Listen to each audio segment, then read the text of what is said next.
ఇప్పుడు నెక్స్ట్ కుంభరాశి అనమాట. సో కుంభరాశికి శని లాభంలో ఉన్నాడు, సూపర్ ఇది.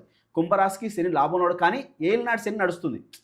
ఓకేనా, శని ఏలినాటి శని నడుస్తుంది, కానీ కొంతవరకు ధనస్థానంలో ఉండడం అనేది కొంచెం మంచిదే, లగ్నానికి మంచిదే. కుంభ లగ్నం అయిందనుకోండి మంచిదే, అదే కుంభ రాశి అయిందనుకోండి కొంచెం ఇబ్బంది పెడుతుంది. ఓకేనా, అంటే ఇక్కడ మన రాశి వేరు లగ్నం వేరు అనమాట.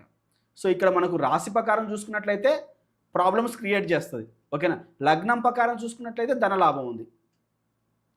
ముఖ్యంగా మనం చూసుకునేది రాసులు అనేవి మనకు 30% ఇస్తాయి, కానీ లగ్నం అనేది చాలా 100% ఇస్తుంది అనమాట. సో రాశి ప్రకారం చూసుకున్నట్లయితే ఏలినాటి శని నడుస్తుంది వీళ్ళకి.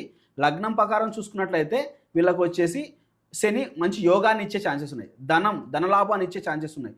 ఎందుకంటే ఈ లగ్నానికి శుక్రుడు శని 2వ స్థానంలో ఉండడం అనేది కుటుంబంలో మంచి పేరుగా బాగుండడము, అంటే కుటుంబంలో కొంచెం డిస్టర్బెన్స్ని ఇచ్చినా కానీ ధనపరంగా బాగా హెల్ప్ చేస్తాడనమాట. అది రాశి ప్రకారం చూసుకుంటే ఏలినాటి శని నడుస్తుంది కాబట్టి వీళ్ళు కొంచెం ఒక 2.5 years, అంటే ఆల్రెడీ ఇప్పుడు ఒక 2.5 years వెళ్ళిపోయింది, ఇంకా ఒక 5 years 5.5 years ఉంటుంది కాబట్టి వీళ్ళు ఏంటంటే శనికి సంబంధించిన ఈ